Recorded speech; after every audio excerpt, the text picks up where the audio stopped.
મિત્રો, મારી ચેનલને સબસ્ક્રાઈબ કરજો। ગુજરાતી વાર્તા વિચિત્ર સારવાર। વર્ષો પહેલાં સુવર્ણવતી રાજ્યમાં બિંદુસાર નામનો રાજા રાજ્ય કરતો હતો।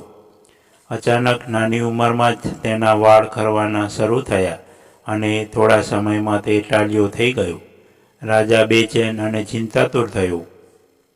એણે દુનિયાભરમાંથી પોતાની સારવાર માટે ડૉક્ટરને તેડાવ્યા, પણ કોઈ એના વાળ પાછા ઉગાડી શક્યું નહીં। છેવટે બિંદુસારે ઢંઢેરો પીટાવ્યો કે એના ટાઢિયાપણાની સારવાર કોઈ કરી આપશે તેને 1 લાખ સુવર્ણ મુદ્રાઓ ઇનામમાં આપવામાં આવશે।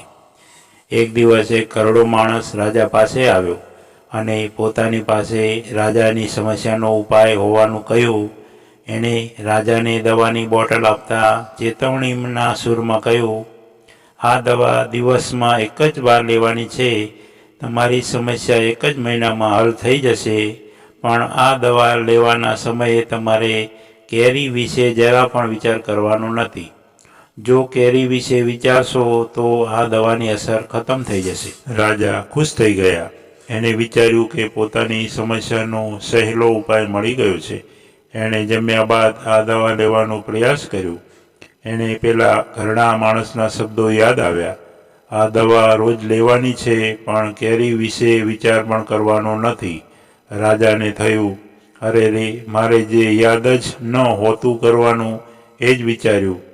ઠીક છે, આ દવા આવતીકાલે આ ફળને યાદ કર્યા વિના અચૂક લઈશ। બીજા દિવસે એણે દવાની બોટલ હાથમાં લઈ પોતાની જાતને કહ્યું, કોઈ પણ સંજોગોમાં આજે હું કેરીને યાદ નહીં કરું। આમ કેરી અંગે વિચારણા બદલ એણે પોતાની જીભ કચડી।